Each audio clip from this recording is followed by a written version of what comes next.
আসসালামু আলাইকুম ওয়া রাহমাতুল্লাহি ওয়া বারাকাতুহু। আলহামদুলিল্লাহ ওয়াসসালাতু ওয়াসসালামু আলা রাসূলিল্লাহ, আম্মা বা'দ। সম্মানিত উপস্থিতি, আজকে আমরা এখানে কেন উপস্থিত হয়েছি আমাদের কারো কাছে অস্পষ্ট নয়, ঠিক কিনা?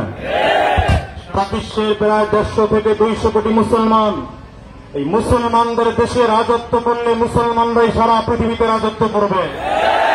কিন্তু আজ আমরা দেখতে পাচ্ছি ফ্রান্স সরকার আমার নবীর বিরুদ্ধে কার্টুন উন্মোচন করে এখন পর্যন্ত তারা তা থেকে উদ্ধার হয়নি, তা থেকে বিরত হয়নি। বরঞ্চ তারা বারবার করে বলছে যে আমরা এটার উপরেই অটল অবিচল থাকব।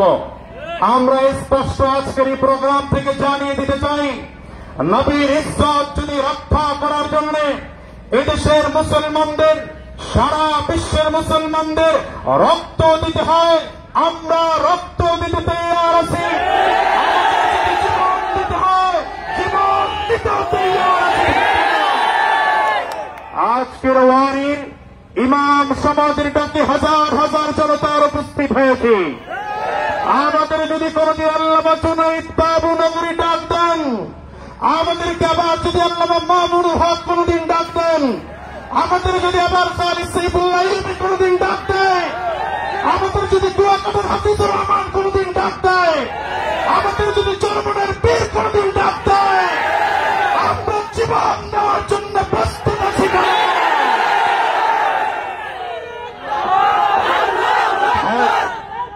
ভাইয়েরা আমার, আজকের এই সমাবেশ থেকে আমাদের 4টি দাবি সরকারের কাছে উপস্থাপন করছি।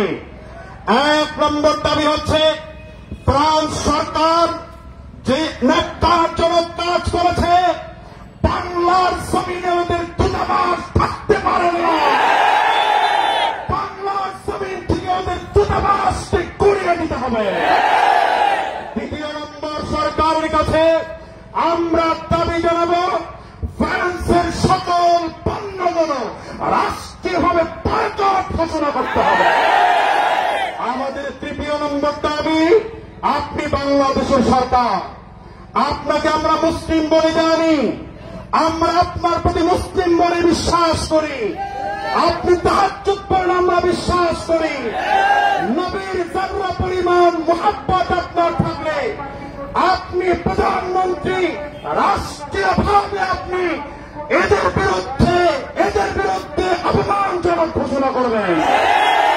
আমাদের 4 নম্বর দাবি হল, বাংলাদেশের সংসদে 300 জন এমপি আছেন, 300 জন এমপির নেতৃত্বে বাংলার সংসদে নবীর অবমাননার বিরুদ্ধে ওদের ফাঁসির রায় ঘোষণা করতে হবে। আজকের মতো এখানেই বক্তব্য শেষ করছি। আবার কোন রাজপথে দেখা হবে ইনশাআল্লাহ। আসসালামু আলাইকুম ওয়া রাহমাতুল্লাহ।